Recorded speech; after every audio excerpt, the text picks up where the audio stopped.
Welcome to Inspiring China, a channel that brings you insights of technology, business, and lifestyle. Don't forget to click the subscribe and notification button. Share if you like it. Your support is my motivation. When I think of resilience, or a company in the West that represents the best of the best with the unstoppable power within, Goldman Sachs pops up on my mind.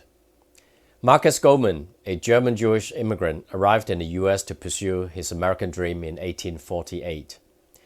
With a humble beginning, he started making a living as a peddler, then opened his own shop, and eventually found his way in finance and becoming a broker of IOUs, the informal document that acknowledges a debt owed. This is the beginning of Goldman Sachs. When Goldman Sachs first entered Wall Street, which was dominated by Yankee bankers like JP Morgan, the newcomer was refused access to the well-established and lucrative business of railroad and industrial securities. This has forced Goldman Sachs to enter new enterprises like retail sector, which was considered risky at the time. Eventually, the company has excelled, and throughout the firm's history, they have managed to ride out the storm, crisis after crisis, but stood strong at the end against all odds. When China's reform began in 1979 with a goal of 4 modernizations, which includes agriculture, industry, defense, and science and technology. It was the time when China's GDP per capita was less than Sri Lanka's, and the country still has rationed clothing, inadequate housing, insufficient food supply, and a lack of technology progress after decades of turmoil. The transformation that has shifted planning economy to market economy opened doors to many. As a result, state-owned enterprise restructure has stimulated waves of employee resignation, voluntary or involuntary. It was in 1987 that a middle-aged man who has experienced the Cultural Revolution, served in the army as an engineer, been through a short and disappointing career at a state-owned company, has convinced 5 other private investors with a total of $3,230 to set up Huawei. The founder is called Ren Zhengfei, who started this extraordinary journey that later made his company a household name. Owing to limited funds and resources, Huawei started with the distribution, installation, and maintenance of a PBX product, which is private telephone network, in a highly competitive environment of more than 1,000 companies selling similar hardware. The distribution business was short-lived due to the PBX firm was being acquired, which the new owner has subsequently terminated the contract with Huawei. The abrupt end has inspired Huawei to develop its own PBX for small hotels and SMEs. A few years later, the company launched their first proprietary telecommunication switching system, CNC-08. But due to global vendors' monopoly in China's large cities at the time, Huawei had to target less developed areas which share the same characteristics: poor road conditions, unstable electricity supply, inadequate data centers, and serious pest problems. Huawei has overcome all the hardship and challenges by sending on-site engineers who may spend days or months in these remote locations till each installation stabilize. And their reputation has gained customer praises. From this point onwards, Huawei is gradually finding its way forward and never looked back. Between 1980 and 1990, China's fixed lines and mobile phones have grown from 2 million to 7 million. By year 2000, the number has reached 230 million. The overwhelming business demand brings opportunities. Huawei's can-do corporate culture, price competitiveness, and customer service quality has gradually secured a place in China in the telecom equipment space.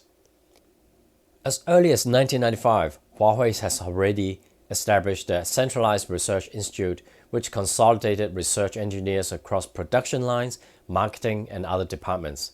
China provides the market size for Huawei to experiment and refine their products over time, which ultimately outperform the global competitors.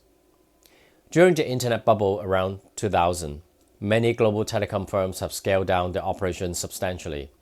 Huawei, on the other hand, did not stop the expansion plan. They have increased their staff force from 16,000 to 44,000, with over 50% workforce as R&D staff. As part of their long-term R&D plan, the company has targeted large number of top graduates nationwide a strategic investment. In 2003, Huawei set up the cell phone department that manufactures accessories that runs on 3G systems. By 2011, the company has decided to build their own smartphone brand, ODM, and mid to high-end products. Huawei is one of the first Chinese telecom companies to set foot in overseas market. They were betting on the global phenomena of the mobile phone increase that could extend their reach globally, which they did. Again, the early markets that the company targeted has been developing countries, which is where Huawei can compete at the time.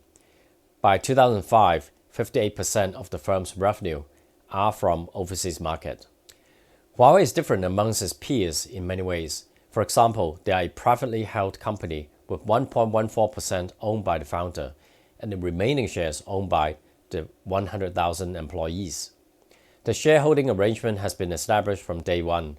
This explains why the employees are well known for their assertiveness, dedication, and hardworking style.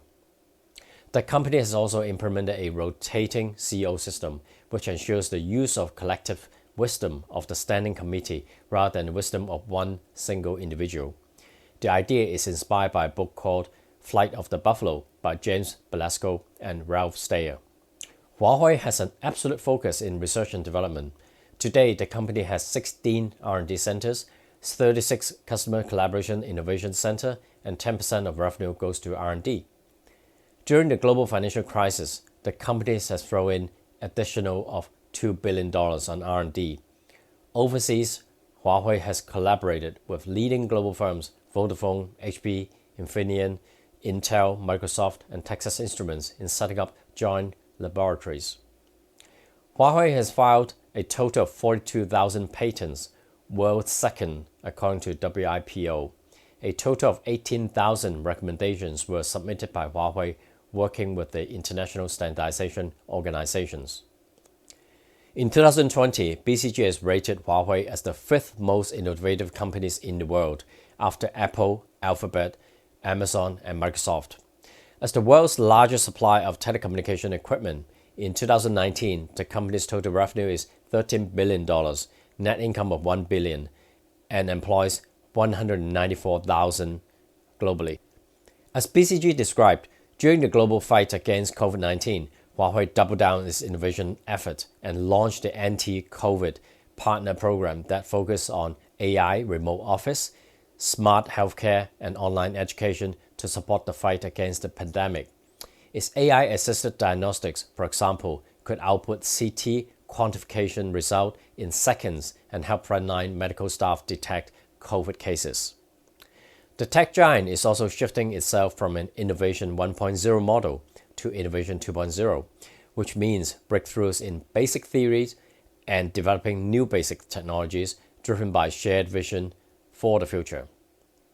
Today, Huawei provides service for telecom carriers, commercial enterprises, and retail consumers across 170 countries and covers 1/3 of the world's population. Products range from network security, data communication, cloud computing, data storage, digital power, servers, video conference, distributed database, laptops, tablets, smartphones, and wearable devices. The overwhelming success of Huawei has been attributed much of the thinking of vision of its founder Ren, which has built a multinational technology empire with supreme innovation, extreme perseverance, and absolute audacity. It is a culture, history, and people that allow the firm to adapt, adjust, move forward, pick itself up when it's being knocked down, and get stronger for every step of the way. And this company is built to last. Thanks for watching. Stay tuned for more interesting topics, and don't forget to leave your comments. See you in the next episode.